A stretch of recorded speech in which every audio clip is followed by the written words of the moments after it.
Even as the Dalit family comes to terms with their loss, the political blame game over the killing of two minors has erupted in a bid to seek political mileage. Aam Aadmi Party, Congress, CPM and the BJP leaders have made a beeline to the Sonpet village in Haryana. Pouncing on the opportunity, opposition has launched a blistering attack on the Haryana government, saying that the Khattar government has failed to maintain law and order in the state.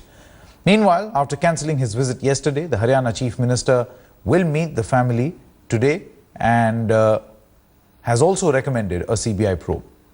Let's cut across live now to Smita Sharma, who joins us from Haryana for more on this story. Morning, Smita. If you could tell us a little about, one part of the story, Smita, is definitely the political photo opportunities that we saw the whole of yesterday. However, just bringing the discourse back to this particular incident, how far really has the investigation reached? What is the state government saying about the pretty obvious laxity on the part of the police to not protect, despite the fact that this family had police protection?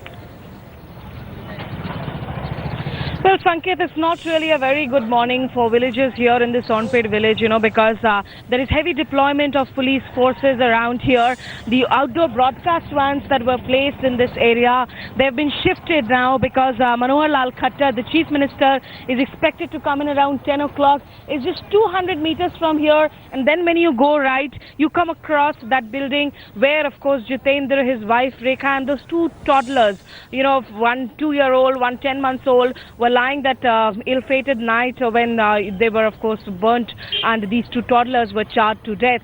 While some, of course, arrests have been made, several detentions have happened. Those 3 police constables, remember, Sanket, who were supposed to be on duty protecting this family because they had complained about the insecurities that they faced and the security threats. Those 3 policemen who were accused of dereliction of duty because they were at a puja ceremony when this entire incident took place. So clearly, we have also seen suspension of an SHO, of an ASI. But, this is the classic case, Sanket, this case. What we learn is that also this incident was triggered off when some members of the Rajput community died, so that investigation was slow. When the wheels of justice move slowly, Sanket, that's where it leads to so many, such further problems and fault lines. And what better time than Dussehra perhaps to contemplate where all we are going on in this case, Sanket? Absolutely. Smita Sharma, many thanks for joining us with all the latest.